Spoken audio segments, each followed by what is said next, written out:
Il est parti sans un mot, puis la banque a appelé son père. Vas-y, pars.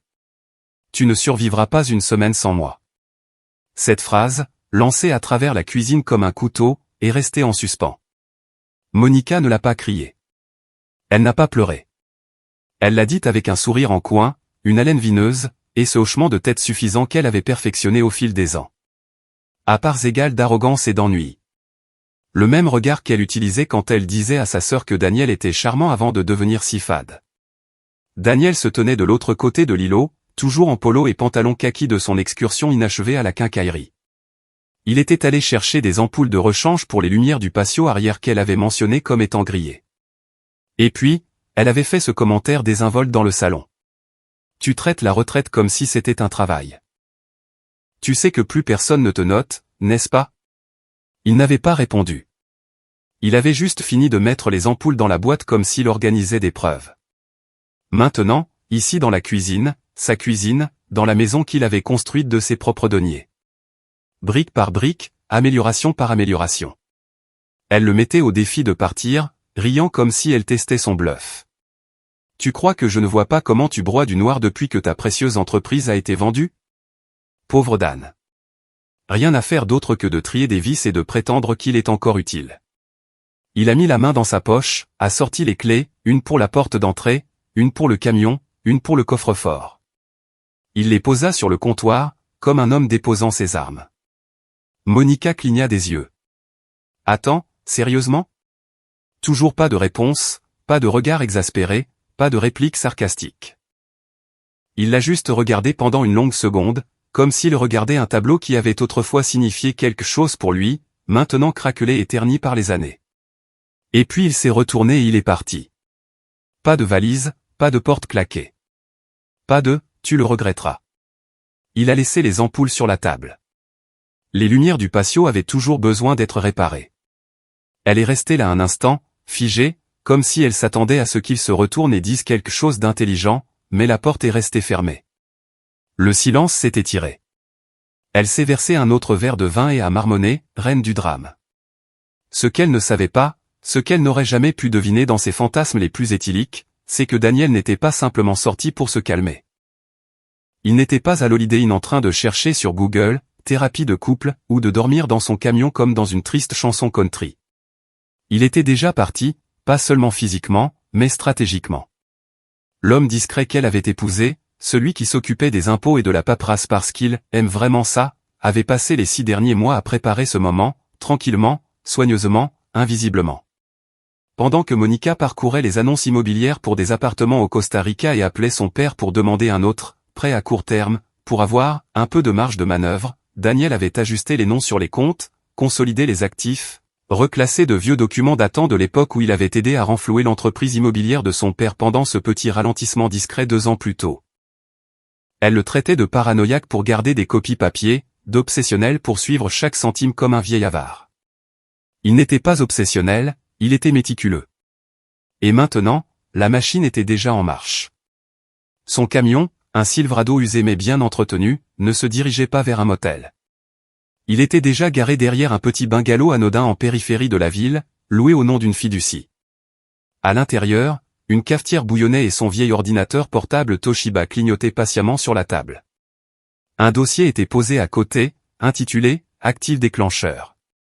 Et tout en bas, sous une enveloppe Kraft scellée il y a des mois, une fine copie imprimée de la clause de garantie d'actifs que Monica n'avait jamais lue parce que Daniel s'occupait déjà de ça. Il savait qu'elle finirait par se moquer de lui. Il savait qu'elle pousserait le bouchon trop loin. Et il savait que lorsque cela arriverait, lorsqu'elle ferait son erreur finale, il n'aurait pas besoin de crier, de pleurer ou de supplier. Il partirait, tout simplement. Parce que les hommes ennuyeux n'explosent pas. Ils s'évaporent. Et quand ils le font bien, ils emportent l'oxygène avec eux. L'Airbnb n'avait rien de spécial. Propre, calme et beige d'une manière que Monica aurait qualifiée de déprimante. Daniel trouvait cela réconfortant. Pas de bavardage, pas d'écho de ses talons sur le sol, juste le faible bourdonnement du réfrigérateur et le bruissement occasionnel du vent à l'extérieur. Il a verrouillé la porte, s'est versé un verre d'eau et s'est assis à la petite table de la cuisine comme un homme arrivant à son bureau pour une journée de travail ordinaire. C'était du travail. Ça l'avait été pendant des mois.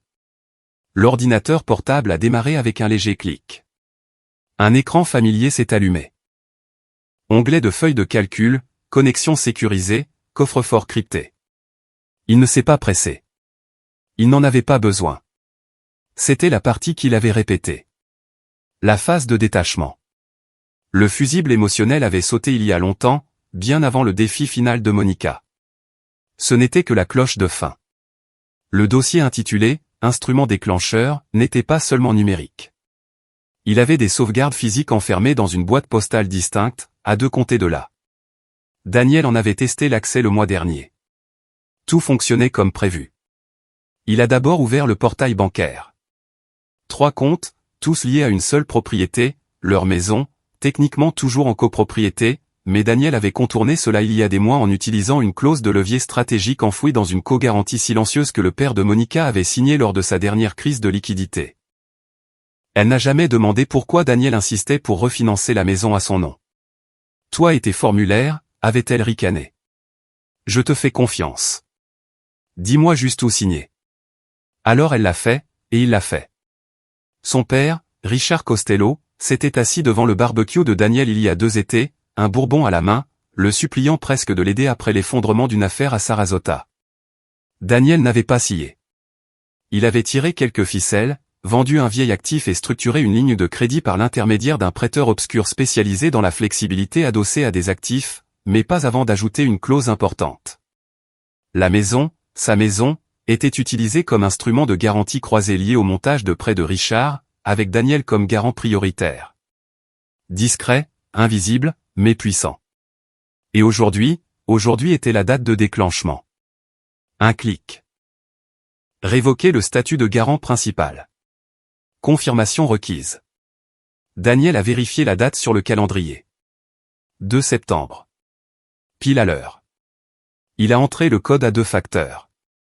Il a fait sonner un téléphone prépayé qu'il avait acheté il y a 6 mois. Non pas qu'il en ait eu besoin.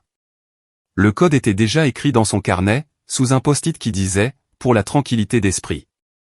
La dernière invite est apparue, avertissement, la révocation du statut de garant entraînera une réévaluation de la garantie sur le prêt ID 3243 RC. Continuez. Il a cliqué sur oui. Une autre invite. Cette action retirera le garant Daniel L. Jacobs du statut principal et transférera la responsabilité à l'instrument de secours, propriété résidentielle, Oakview Lane. Conformément à l'addendum 4C de l'accord. Oui. C'était fait. Juste comme ça. La maison était maintenant exposée. Plus protégée par le profil financier de Daniel. Elle serait reclassée dans la semaine, en attente d'examen par l'institution prêteuse. Et Monica, elle n'avait aucune idée de ce qu'était une clause de remboursement anticipé. Pour elle, la maison était juste payée. Juste un endroit pour poster des photos de verre de vin. Il a ouvert le 2e dossier, formulaire de révocation d'assurance. Il y a des mois, il avait regroupé la protection de la maison sous une police commerciale liée à son cabinet de conseil. Cette police avait été annulée la semaine dernière. L'exigence de l'État reviendrait par défaut au nom de Monica. Si seulement elle remarquait l'avis de renouvellement enfoui dans le courrier. Si elle ne le faisait pas, c'était son problème. Onglet suivant, la LLC. En mars, Daniel avait discrètement créé une société écran appelée Mitsume Vessel Holdings, avec lui-même comme fiduciaire exécutif anonyme. Son but, détenir les fonds restants de la vente d'actifs, intouchables, non matrimoniaux, désignation d'actifs post-nuptiales. Il avait tout classé avec un sourire en coin, imaginant Monica qualifier cela de « non-sens de survivaliste paranoïaque » si elle avait trouvé les papiers. Elle ne les a pas trouvés. Elle était trop occupée à faire défiler Instagram, légendant des photos de plage avec « manifester le luxe », tandis que les murs autour d'elle, financièrement parlant, étaient déjà en train d'être vidés. Il est passé à la dernière étape. Le fichier intitulé « mc-révocation.pdf ». Monica Costello Jacobs, co-signataire conjugale, révocation de l'autorité financière. Officiellement privé d'accès à toutes les possessions communes à compter de 22h47 ce soir. Il a ouvert le document. A lu la dernière ligne. Cette action est irrévocable, sauf si elle est annulée par la partie principale avec le consentement unanime du conseil d'administration détenant les actifs. Daniel sourit faiblement. Il était le conseil. Il a signé le formulaire numérique, l'a daté, l'a téléchargé. Puis il s'est penché en arrière, a fermé l'ordinateur portable et a bu une gorgée de son eau maintenant tiède. Pas de feu d'artifice, pas de musique dramatique, juste un silence doux. Le genre de silence pour lequel des hommes comme lui travaillent pendant des décennies. Monica l'avait mis au défi de partir. Elle n'a jamais demandé ce qu'il emporterait avec lui. La réponse, tout ce qu'elle ne savait pas qu'il tenait. Monica s'est réveillée à 7h32 au son agaçant de son Apple Watch lui rappelant de s'hydrater. Elle l'a repoussé d'un geste, s'est retournée et a cligné des yeux devant l'oreiller vide à côté d'elle. Froid au toucher.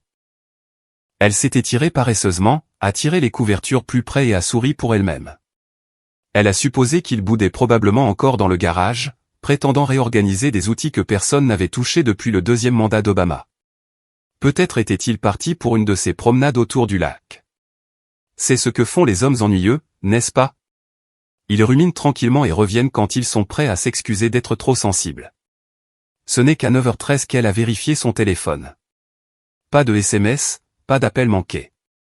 Étrange, considérant que Daniel envoyait habituellement un message de « bonjour » ou une note sèche sur les arroseurs qui déconnent.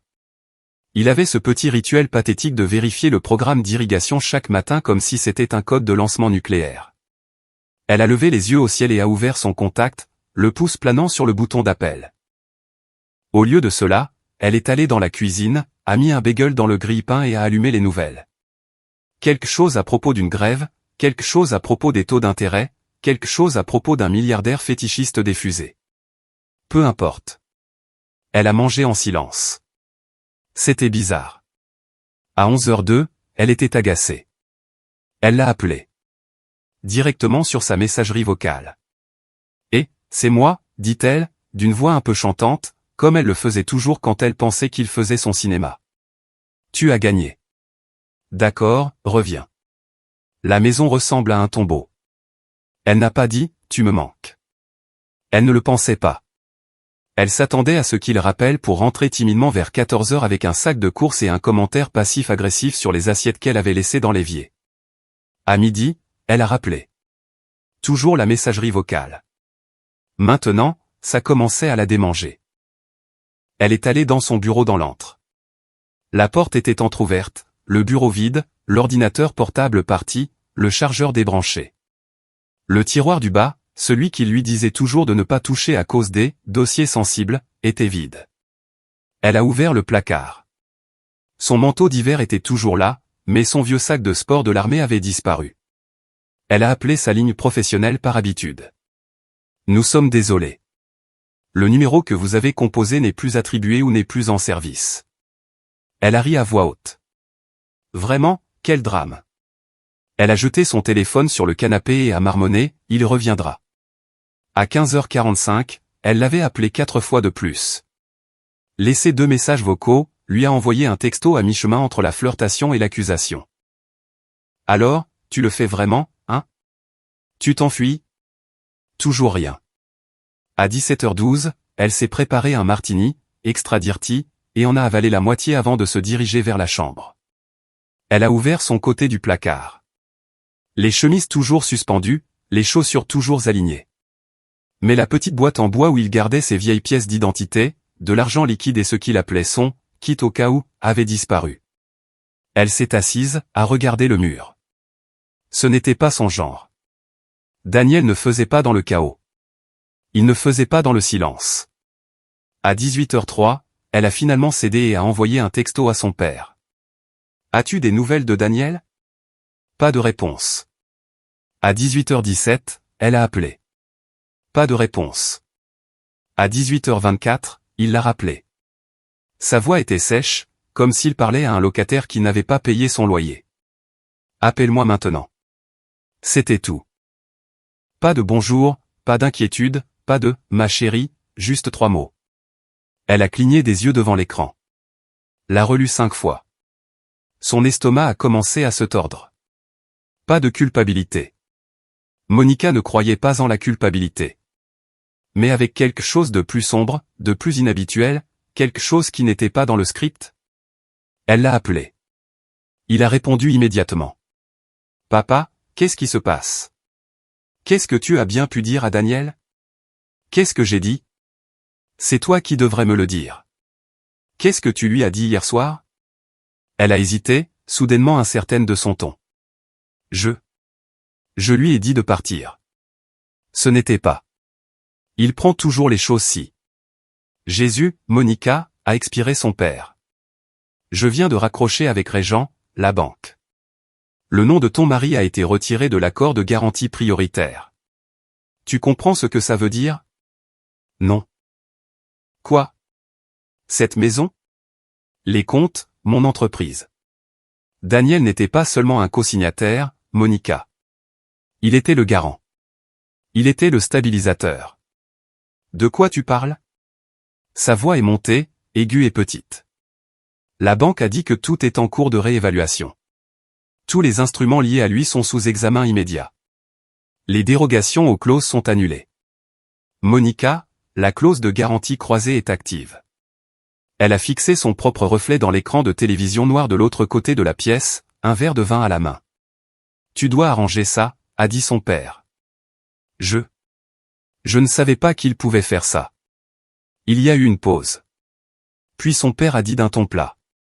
Il a toujours été discret, Monica. Ça ne voulait pas dire qu'il était faible. Tu as poussé un homme qui ne faisait jamais de bruit au silence.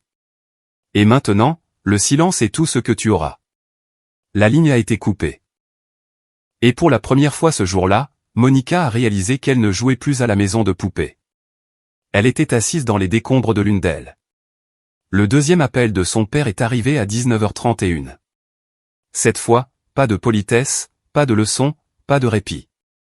Monica, es-tu assise? Elle a levé les yeux au ciel, calant le téléphone entre son épaule et sa joue tout en remuant son deuxième martini avec le bâtonnet à olive. Jésus, papa, calme-toi. Quoi, Daniel t'a ghosté aussi?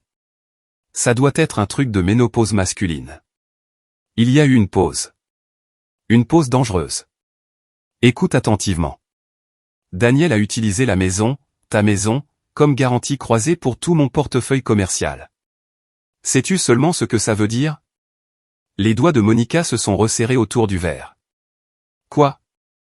Non, je pensais qu'il. Qu'est-ce que tu veux dire par utiliser la maison? Elle est payée. Je viens de refaire la crédence le mois dernier. Ce n'est pas une question de crédence, Monica. A-t-elle entendu son père grogner? Sans la priorité de Daniel, la banque a le droit de reclassifier le billet. Cela signifie que chaque ligne de crédit liée à cette garantie est maintenant examinée comme non garantie. Sais-tu ce que ça fait à nos ratios? Non, dit-elle d'un ton plat. Je ne parle pas la panique bancaire. Je ne suis pas l'un de tes analystes. Tu es sur le point d'en devenir une, a-t-il lâché. Parce que Régent vient de geler 3 comptes. 3. J'ai reçu l'avis il y a 15 minutes. Ils ont cité une altération du statut de garant sans substitution. Daniel a révoqué sa clause prioritaire. Il n'est pas seulement parti, Monica.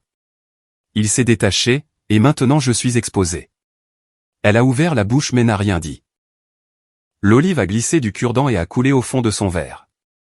Je t'avais dit de le respecter, a sifflé son père. Je t'avais dit d'arrêter de le traiter comme un putain de personnage secondaire dans ta vie. Mais il fallait que tu continues à le piquer, n'est-ce pas? Et maintenant, tu as mis le feu au seul homme qui tenait le parapluie au-dessus de toute cette fichue famille. Je ne savais pas qu'il était lié à ton entreprise. Oh, pour l'amour de Dieu, a-t-il beuglé. Il était le filet de sécurité silencieux. Celui qui nous a sortis du pétrin de Sarasota, qui nous a maintenus en conformité pendant le Covid quand tout le monde s'effondrait. Tu crois que je t'ai demandé de l'épouser juste parce qu'il apportait ses propres outils et aimait faire des grillades le dimanche? Monica cligna des yeux. Qu'est-ce que tu racontes? Je dis que ton mari, ex-mari, apparemment, était la clé de voûte qui soutenait une arche très coûteuse, et que tu viens de la faire sauter parce que tu te croyais maligne. Il y a eu une pause. Sa poitrine était serrée. Je ne pensais pas qu'il partirait vraiment. Son père a expiré bruyamment par le nez. Tu ne pensais pas parce que tu n'as jamais eu à le faire. Daniel pensait. Daniel faisait les calculs. Daniel te protégeait. Elle s'est assise sur le bord du canapé, tenant toujours le téléphone, le verre oublié sur le tapis. Sa voix était plus basse maintenant. Alors, qu'est-ce qui se passe maintenant? Ce qui se passe, a dit son père, sa voix maintenant basse et tremblante. C'est que la banque va réévaluer chaque prêt que nous avons. J'ai déjà reçu 2 lettres de mise en demeure pour exposition d'actifs. S'ils reclassifient le billet, ils peuvent exiger une liquidité immédiate. Et Monica, il n'y a pas de liquidité. Pas sans Daniel. Elle transpirait maintenant, mais la pièce n'était pas chaude. Alors, appelle-les, dit-elle rapidement. Explique que c'est un malentendu, qu'il fait juste une crise. Ils ont déjà sorti les documents, Monica. Il les a déposés il y a 2 semaines. C'était planifié.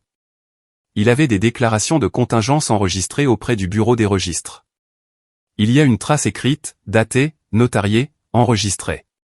Il ne fait pas une crise. Il exécute une décision. Elle s'est levée maintenant, la panique scintillant dans sa poitrine comme de l'électricité statique. Mais pourquoi ne me l'a-t-il pas dit? Parce que tu lui as dit qu'il n'était rien. Parce que tu as dit qu'il ne pourrait pas survivre sans toi. Et il a décidé de te prouver que tu avais tort de la seule manière qui comptait, financièrement, structurellement, irrévocablement. Ses jambes se sont mises en mouvement avant qu'elle ne s'en rende compte. Vers le bureau, vers le tiroir qu'elle n'avait pas ouvert depuis des années, où il gardait les dossiers, les classeurs, les contrats. Partis. Bien sûr qu'ils étaient partis. Elle est retournée en titubant dans le salon. Qu'est-ce que je fais? A-t-elle chuchoté. Il y a eu un long silence à l'autre bout du fil. Alors tu pries pour que cet homme ne soit pas aussi impitoyable que tu le pensais. Parce que s'il l'est, nous ne sommes pas seulement face à une réévaluation. Nous sommes face à une saisie, un audit, une perte de réputation. Mais ce n'était qu'un commentaire, murmura-t-elle, plus pour elle-même que pour lui. Ce n'était qu'une stupide dispute. Non, a interrompu son père. Ce n'était pas le cas. C'était un déclencheur, et tu lui as donné la raison dont il avait besoin pour appuyer dessus. La ligne a de nouveau été coupée. Monica est restée assise dans le salon trop silencieux, son téléphone glissant de sa main, son esprit s'emballant non pas de chagrin ou de colère, mais d'une peur brute et grandissante. Elle avait piqué un homme qui n'élevait jamais la voix. Et maintenant, son silence démantelait tout autour d'elle, une clause à la fois. L'appel est arrivé juste après 9 heures le lendemain matin, alors que Monica était encore en robe de chambre, fixant le bord de son lavabo de salle de bain comme s'il l'avait personnellement offensée. Elle n'avait pas dormi. Elle avait passé la majeure partie de la nuit à faire les 100 pas entre son placard et la porte d'entrée, attendant que Daniel se montre, ou au moins appelle, explique, s'excuse. Rien. Le miroir lui avait offert une version d'elle-même qu'elle ne reconnaissait pas tout à fait. Mascara bavé, peau cireuse, bouche légèrement entr'ouverte comme si elle ne pouvait pas décider entre crier ou pleurer. Son téléphone a vibré sur le comptoir. Graham Peters, travaille. Elle a décroché, essayant de mettre une fausse gaieté dans sa voix. Graham, bonjour. Qu'est-ce qui se passe, Monica? Elle a reculé du téléphone, le cœur battant la chamade.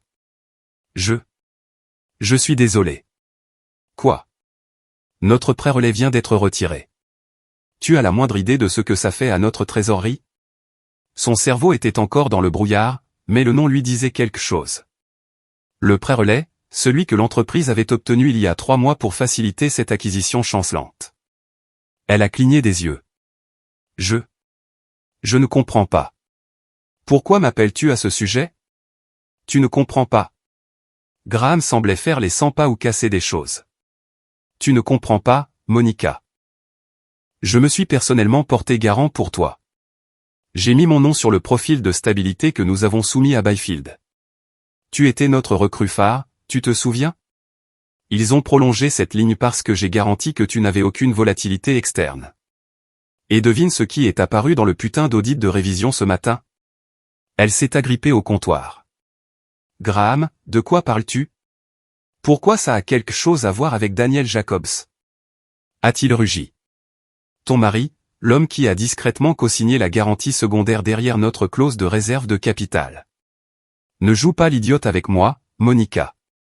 Tu l'as utilisé. Elle a tressailli. Qu'est-ce que tu veux dire par je l'ai utilisé? Oh, allez, a aboyé Graham. Tu l'as amené à ce dîner avec les partenaires de Byfield. Tu les as encouragés à poser des questions sur ses qualifications, et il les a sacrément impressionnés. Tu te souviens? Tu m'as dit de le laisser aider à façonner la stratégie d'atténuation des risques. Elle se souvenait du dîner, en quelque sorte. Le vin avait coulé à flot. Graham s'était vanté de leur nouvel élan. Elle avait poussé Daniel à parler lorsque la conversation s'était tournée vers la résilience du marché. Il avait fait une blague sèche sur la réaffectation des actifs et les vieux riches l'avaient adoré. Elle pensait qu'elle marquait des points. C'était il y a des mois. Je ne savais pas qu'il avait vraiment. Commença-t-elle. Graham l'a coupé. Il a co-signé la fichue garantie de sécurité, discrètement, comme tout ce qu'il faisait. Et maintenant, Byfield a fait une vérification secondaire à cause des nouvelles de l'entreprise Costello. Oh oui, ton père fait la une des journaux. Et devine quoi? Tout le profil de Daniel est effacé, disparu. Actif scellé. Fiducie protégée. Dette réattribuée. Ils ont révoqué le prêt, Monica, avec effet immédiat. Sa bouche s'est ouverte et s'est fermée. Graham, je te jure que je ne. Ils ont déjà gelé la file d'attente pour les décaissements. Et sans ça, on rate la paie du 18. Tu veux expliquer à 72 employés pourquoi leurs chèques de paie vont rebondir? Elle s'est adossée au mur. Ce n'est pas ma faute. Tu crois que Byfield s'en soucie? A-t-il lâché? Tu crois que le risque de réputation est une question de culpabilité? Tu étais censé être notre adulte dans la pièce, la cadre stable. Marié à l'homme avec assez d'argent discret pour empêcher le plancher de s'effondrer. Silence. Où est-il? A exigé Graham. Je ne sais pas, tu ne sais pas? Je lui ai dit de partir, a-t-elle chuchoté. Graham a ri, un rire sec et stupéfait, sans humour. Eh bien, félicitations, a-t-il dit. Il l'a fait. Et il a emporté le putain d'échafaudage avec lui. Clic, l'appel s'est terminé. Monica est restée là, le souffle court, le cœur essayant de s'extraire de sa poitrine. Sa tête bourdonnait de fragments, profil de stabilité, co-signature, actif protégé par une fiducie, paie manquée. Elle a marché dans le salon comme une somnambule et s'est affalée sur le canapé. La télévision était toujours allumée, en sourdine, une émission de jour avec des gens souriants qui cuisinaient. Elle les a soudainement détestés. Le sol semblait moins être de la terre ferme que de la glace. Mince, craquelée, gémissant sous un poids dont elle n'avait pas réalisé l'existence. Ce n'était pas seulement son père. Ce n'était pas seulement son mariage. Daniel avait été partout, renforçant discrètement chaque coin de sa vie, sa maison, son travail, son statut. Et maintenant qu'il s'était retiré, tout s'effondrait. Elle a de nouveau regardé la porte d'entrée, toujours fermée, toujours pas de cliquetis de clé.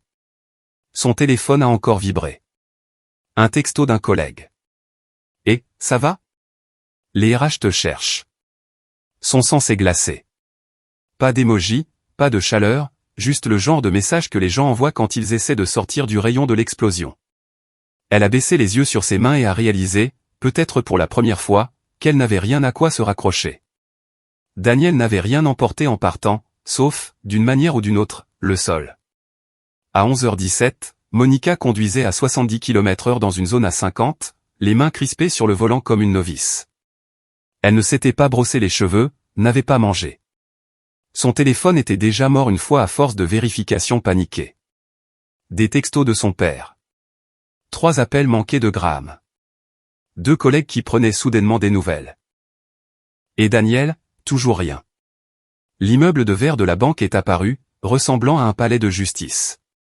Il avait toujours eu l'air élégant, moderne, cher, de cette manière discrète et prédatrice. Elle s'est garée comme si elle était en retard à une réunion, n'a pas pris la peine d'ajuster sa chemise et a franchi les portes avec le genre d'urgence réservé aux gens qui essaient de réparer des catastrophes qu'ils n'ont pas vu venir. Au guichet, elle a posé sa carte d'identité sur le comptoir en marbre et a chuchoté « J'ai besoin de parler à quelqu'un en privé. » De toute urgence. La femme derrière le comptoir, la trentaine, avec un eyeliner impeccable et un sourire professionnellement prudent, a regardé l'écran, puis Monica. Non, Monica Costello-Jacobs.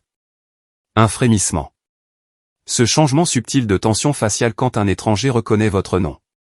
Pas parce que vous êtes célèbre, mais parce que vous êtes signalé. Un instant. 5 minutes plus tard, un homme en costume gris sur mesure l'a escorté dans un bureau aux parois de verre et a doucement fermé la porte. Madame Costello-Jacobs. Je suis Alan Mercer. Gestion des relations. Comment puis-je vous aider aujourd'hui? Elle s'est assise trop vite, manquant presque la chaise. Mon mari, a-t-elle dit. Daniel Jacobs. Je crois que je dois voir nos comptes. Je pense qu'il y a eu un malentendu. Mercer a ouvert un ordinateur portable élégant, a tapé quelques informations, puis a fait une pause. Souhaitez-vous que je passe en revue tous les comptes associés ou seulement les comptes joints? Tout. Absolument tout. Il a hoché la tête, a cliqué encore quelques fois, puis une autre pause, plus longue. Madame Jacobs, je vois ici que plusieurs comptes liés à Monsieur Jacobs ont été entièrement transférés hors de notre institution la semaine dernière. Les comptes restants ont été fermés ce matin. Quoi? Dit-elle, la voix se brisant pour la première fois. De plus, un avis de révocation a été déposé contre l'hypothèque conjointe hier soir à 23h12. Elle a secoué la tête. Non, c'est impossible. Qu'est-ce que ça veut dire? Cela signifie que l'hypothèque n'est plus protégée par la garantie prioritaire de Monsieur Jacobs. La propriété a maintenant été reclassée comme un instrument remboursable par anticipation, ce qui, selon les termes de l'accord de prêt initial de 2020, permet à l'entité prêteuse de demander le remboursement intégral en cas de changement de profil significatif ou de risque d'exposition élevé. Elle a cligné des yeux, les mots déferlant sur elle comme une langue étrangère. Vous dites que la maison est... Quoi? En danger? Il a hésité. Elle est actuellement sous examen de privilège. Nous avons reçu un signalement conditionnel pour une réévaluation qui inclut son utilisation comme garantie croisée, ce qui était détaillé dans l'addendum aux instruments commerciaux de votre mari. Non, non, dit-elle, secouant la tête comme une enfant refusant une mauvaise nouvelle. La maison est payée. Nous avons terminé les paiements l'année dernière. Il n'y a pas d'hypothèque. Il n'y a pas d'hypothèque traditionnelle, a corrigé doucement Mercer. Mais la propriété a été utilisée comme instrument de dette, un instrument silencieux, déposé par l'intermédiaire d'une entité distincte. Elle était protégée par les actifs de votre mari jusqu'à ce qu'il les retire. Elle s'est levée. Il doit y avoir une erreur. Je n'ai pas autorisé ça. Je n'étais même pas au courant. Il lui a tendu une impression.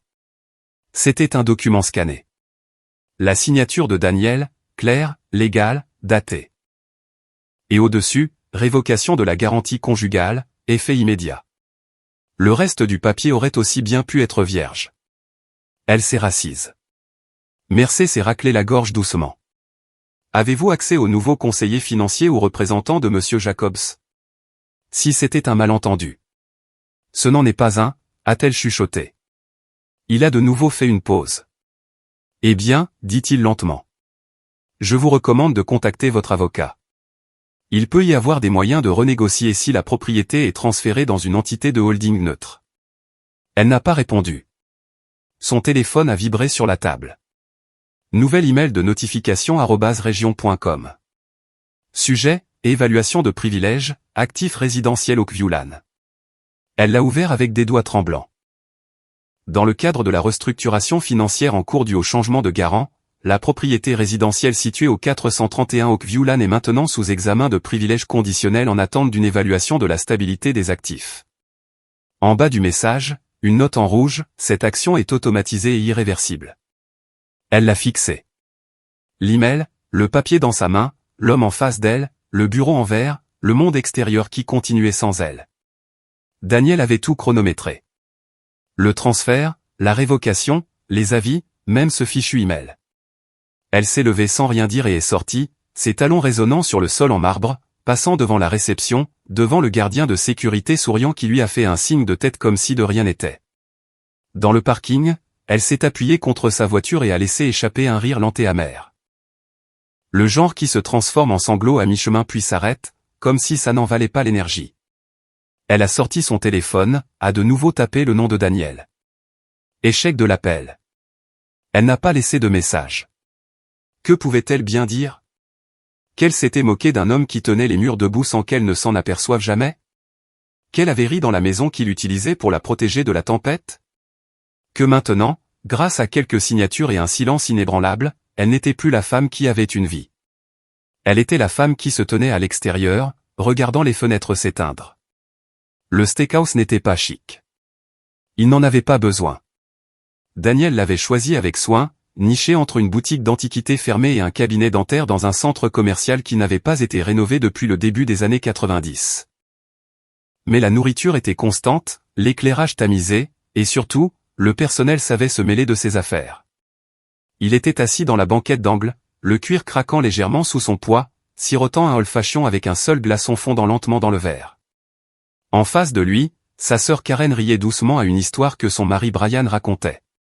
Quelque chose à propos de la fois où Daniel avait installé un ventilateur de plafond à l'envers par erreur et avait blâmé la turbulence rotationnelle. C'était un mensonge, bien sûr, mais Daniel ne l'a pas corrigé. Il n'en avait pas besoin. L'histoire n'était pas pour l'exactitude.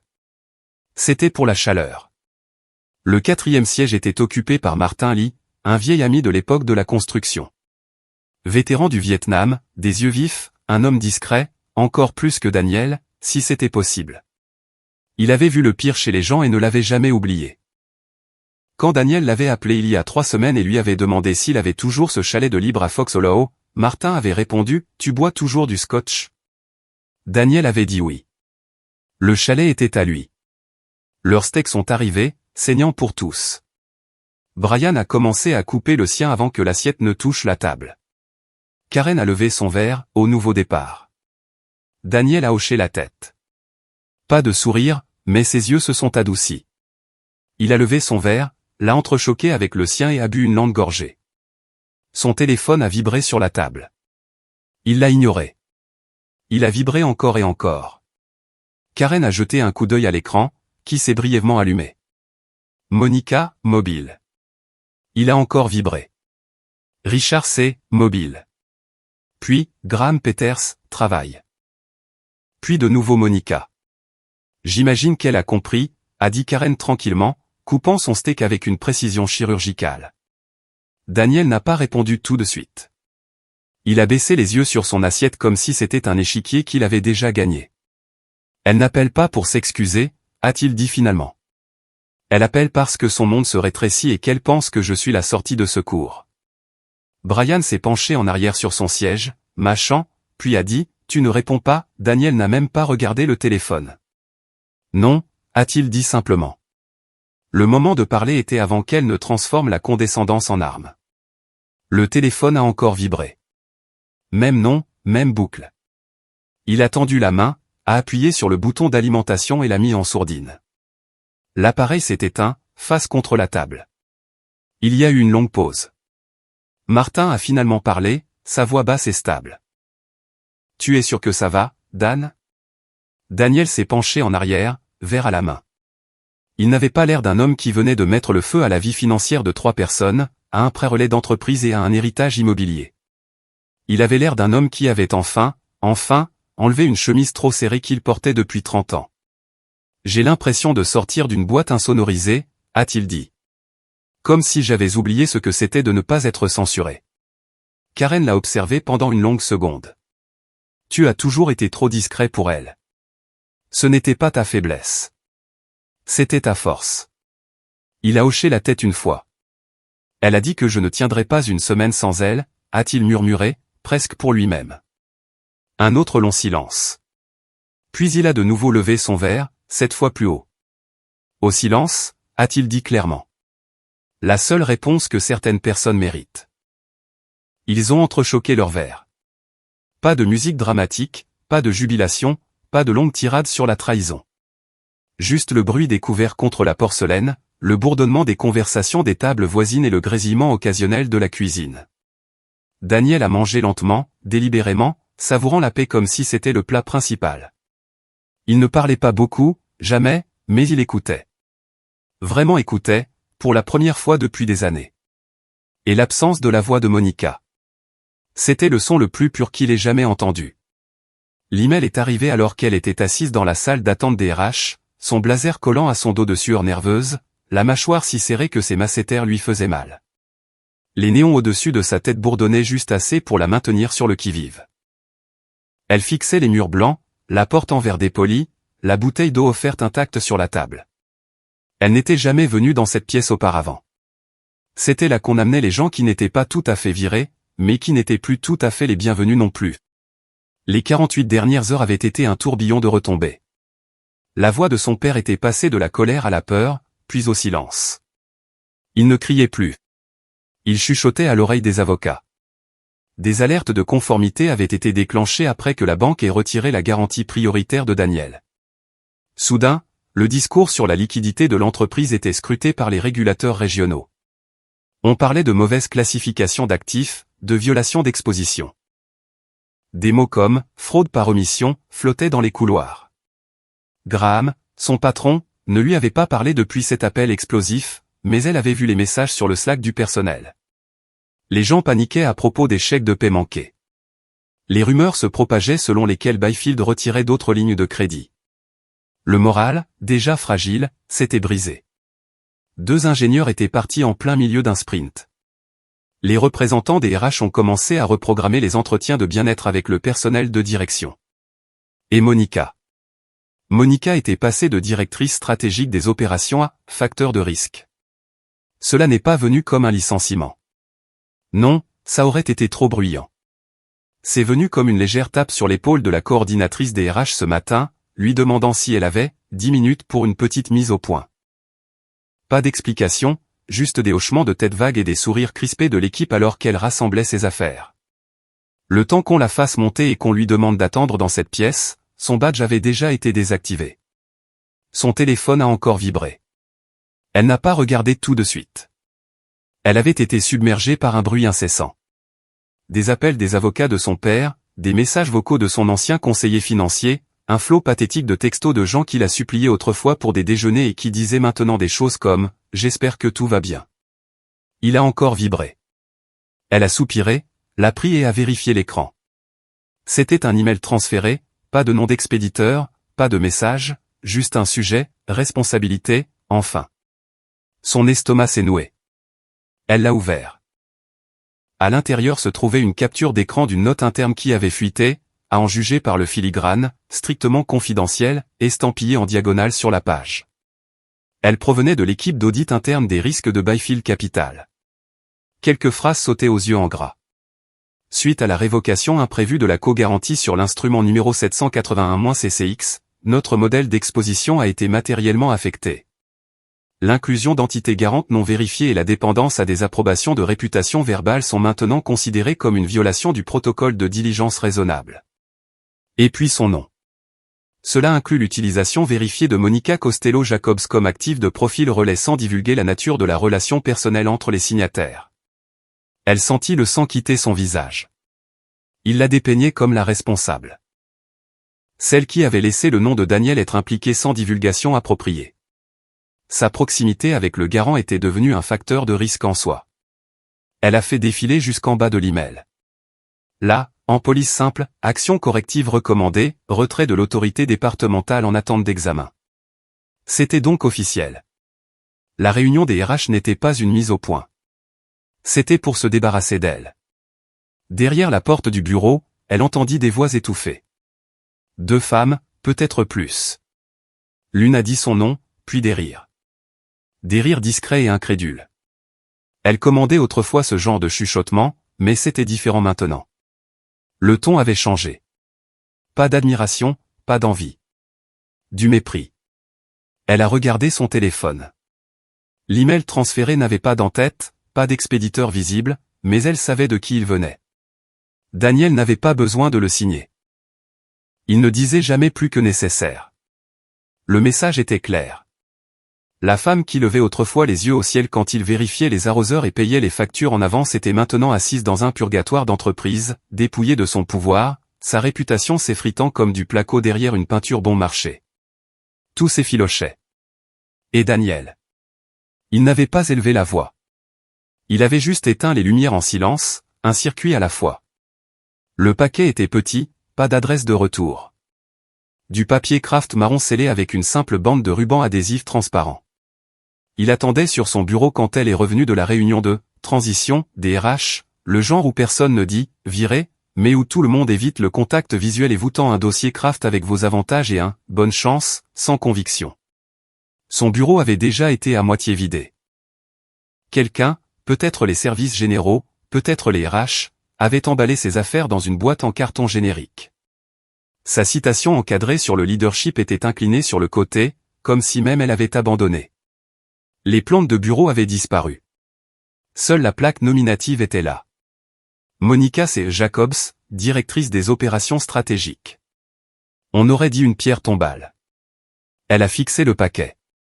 Pendant une seconde, elle s'est demandé s'il venait de son père, peut-être d'un de ses avocats. Un geste à moitié sincère pour montrer qu'ils étaient toujours unis, toujours une famille, quoi que cela signifie encore. Elle a retiré le ruban adhésif avec des doigts tremblants et a trouvé un seul objet à l'intérieur. Une clé USB, sans étiquette, juste un rectangle de plastique noir niché dans une note pliée qui disait, en police dactylographiée simple, « Tu devrais voir à quoi ressemble le silence ». Pas de signature, pas d'expéditeur, mais elle n'en avait pas besoin. Son cœur s'est emballé. Elle s'est levée, a verrouillé la porte de son bureau, a baissé les stores, s'est rassise et a inséré la clé dans son ordinateur portable. Un seul fichier vidéo, sans nom, juste un horodatage. Elle a cliqué. Le flux s'est ouvert sur un cadre granuleux familier. Le couloir de leur entrée, son couloir, dont l'angle la dérangeait. Daniel avait insisté pour installer les caméras de sécurité lui-même au lieu d'engager quelqu'un comme les gens normaux. Elle a regardé sa propre silhouette entrer dans le champ, un verre de vin à la main, un chemisier ample, une bouche crispée, un sourire en coin. Elle s'est tournée vers quelqu'un hors champ. Daniel. Sa voix, plus claire qu'elle ne s'en souvenait, a résonné dans la pièce silencieuse. Vas-y, pars. Tu ne survivras pas une semaine sans moi. Le ton dégoulinait de mépris.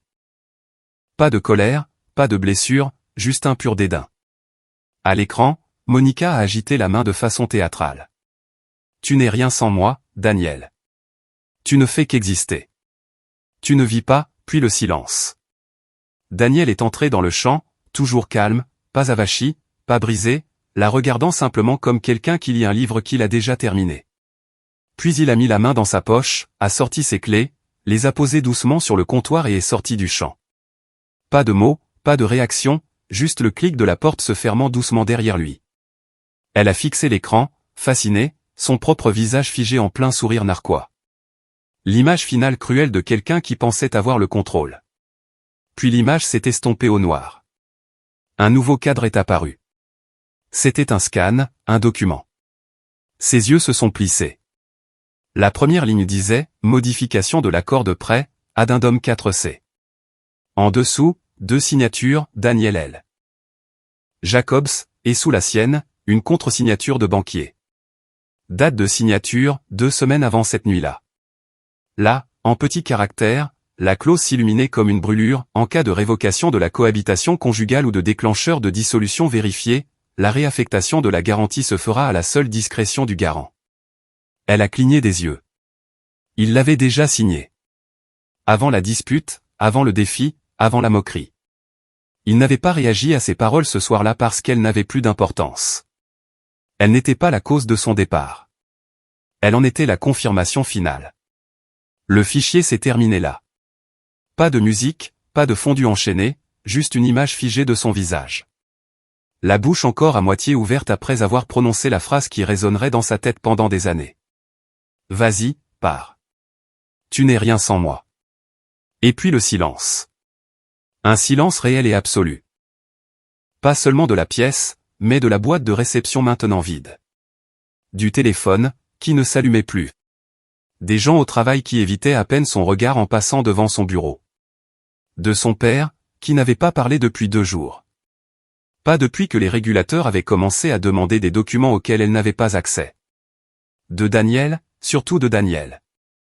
Elle est restée assise, immobile, fixant l'écran sombre, ne pleurant pas, ne criant pas, comprenant simplement que le silence n'était pas l'absence de bruit. C'était un verdict. Et elle avait livré la plaidoirie finale contre elle-même. Le gravier crissait sous ses talons alors qu'elle sortait de la voiture de son père, portant toujours le même blazer d'il y a 2 jours, maintenant froissé avec des taches de café sur le poignet. Ses cheveux étaient attachés en une sorte de chignon paresseux de la dernière chance que l'on porte quand on a cessé de faire semblant de s'en soucier. Le soleil était trop vif pour sa tête lancinante, et le poids de tout travail perdu, compte gelé, non salie pesait sur son crâne comme un étau. Elle était de retour dans sa maison d'enfance, non par choix. Son père l'avait proposé, à contre-cœur, sèchement, après avoir réalisé qu'elle n'avait nulle part où aller. Son accès à la propriété d'Oakview avait été formellement restreint ce matin à la suite à la confirmation du privilège. Le code du portail avait été changé. Son nom retiré du registre de l'association des propriétaires comme si elle n'y avait jamais vécu. C'était surréaliste et humiliant. La pelouse avant était sèche, le minuteur de l'arroseur probablement mort. La lumière du porche était toujours allumée bien que ce soit le matin. Un coursier se tenait près de la porte d'entrée, un presse-papier à la main, jetant un coup d'œil à sa montre. Monica Costello Jacobs. Son nom sonnait étranger maintenant, comme une faute de frappe. Elle a hoché la tête. Il lui a tendu un stylo. Signature, s'il vous plaît. Elle a signé sans demander. Sa main tremblait légèrement. L'homme lui a tendu une grande enveloppe blanche, a hoché la tête sèchement et est retourné à la camionnette, qui est partie avant même qu'elle n'ait ouvert le rabat. Elle l'a déchiré et a déplié les papiers à l'intérieur. Plusieurs pages, caractères gras, format juridique. Ses yeux ont accroché la ligne d'en-tête. Avis de saisie, intention de saisir l'actif pour le 431 Oakview Lane. Elle a cessé de respirer. L'enveloppe a glissé de ses mains, les pages se dispersant comme des feuilles cassantes sur l'allée. Ses genoux ont légèrement fléchi, sa main s'agrippant à la rampe du porche pour rester debout. Sa vision s'est rétrécie, en tunnel, chaude, déchiquetée. Elle s'est penchée et a arraché la première page du béton, ses doigts raclant le gravier. Dernier avertissement, conformément à la clause 4C. Réaffectation de la garantie terminée. Aucun garant protecteur ne reste en vigueur. Le processus de liquidation commencera dans les 30 jours. Elle a senti sa poitrine s'effondrer, un trou noir juste derrière le sternum. Elle n'a pas pleuré. Il ne restait plus rien dans le réservoir pour ça. Son corps avait déjà dépensé toute sa monnaie émotionnelle au cours des 4 derniers jours. Elle est juste restée là, respirant comme si on lui avait donné un coup de pied dans les côtes. Puis elle l'a vu, au bout de la rue, garé à l'ombre d'un chêne. Le Silverado gris, propre, toujours cabossé du côté passager comme toujours, le capot chaud du moteur qui tournait encore. Daniel. Il était là, à regarder. Vitre baissée, ne se cachant pas, pas suffisant, juste présent. Son souffle s'est coupé. Elle a quitté le porche, les papiers toujours à la main, et a commencé à marcher. Puis plus vite, à moitié en courant, à moitié en titubant sur le gravier en pente, ses chaussures s'accrochant dans les fissures de l'allée. Daniel, a-t-elle appelé, la voix se brisant. Il n'a pas bougé. Daniel, s'il te plaît. Est-ce qu'on peut juste parler? Toujours immobile. Ses talons crissaient sur le gravier alors qu'elle atteignait le bord de la rue. Elle était à 3 mètres du camion quand il l'a finalement regardée. Son visage n'était pas en colère. Il était toujours fatigué, bien sûr, mais pas amer, juste résolu. Elle a fait un pas de plus. S'il te plaît, a-t-elle chuchoté, sa voix à peine audible maintenant. Je ne savais pas ce que tu faisais. Je ne savais pas ce que je brisais. Tu ne me l'as même pas dit. Il a cligné des yeux lentement, puis a tendu la main vers quelque chose. L'interrupteur de la vitre électrique. La vitre remonta. Doucement, sans effort, l'excluant. Il n'a pas dit un mot, n'a pas secoué la tête, n'a pas murmuré, désolé, n'a pas fait un signe de tête pour dire au revoir. Il a juste mis le camion en marche et est parti. Pas de pneus qui crissent, pas de pause dramatique, juste un mouvement silencieux. Elle est restée là, au milieu de la route, tenant un avis de saisie dans une main, son téléphone dans l'autre, l'écran noir. Toujours pas de réponse. Le vent s'est levé légèrement. Des pages voletaient derrière elle. Et Monica Costello Jacobs, autrefois la femme qui riait au nez du silence, qui se moquait de l'homme qui tenait tout ensemble avec patience et paperasse, n'était plus qu'une autre personne laissée debout sur l'accotement d'une vie qui ne voulait plus d'elle. Il n'a pas crié. Il n'a pas détruit. Il est parti.